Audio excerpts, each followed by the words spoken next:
Bismillah ar-Rahman ar-Rahim. There are many misconceptions which prevail the concept of Islamic punishments.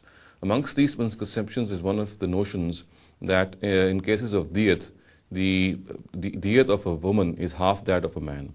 In other words, diyat which is to be given to the family of the murdered person in cases of intentional murder, and when the heirs of the murdered person forgive the murderer, then the diyat which has to be given in case of a man will be twice which would be given in case had the murdered person be a lady.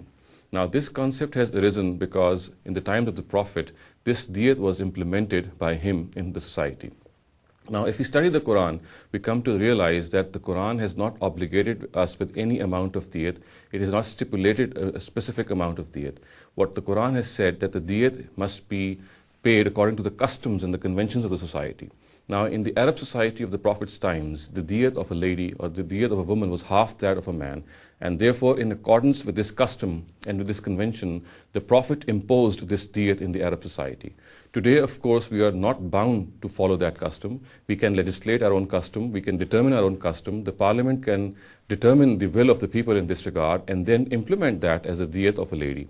In other words, we can say that the diyat of a woman as being regarded as half of the man is not a correct concept. It is not that the Quran has obligated us in any manner to regard the diyat of a woman to be half that of a man. The Quran has only obligated us to say or to determine the diyat on the basis of the customs and conventions of a society. If today these customs have changed, if today these customs and conventions are different, then of course, whatever the custom and convention in this regard is, that shall be followed. Again, this can be different in different societies. For example, in Pakistan, in Indonesia, in Sudan, in various Islamic societies, the notion of diyat could be different. The amount of diyat could be different because in each of these cases, those in authority have been obligated to follow what the custom and convention of that particular society is. So in a nutshell, it is not correct to say that Islam has eternally fixed the amount of diyat of a woman to be half that of a man.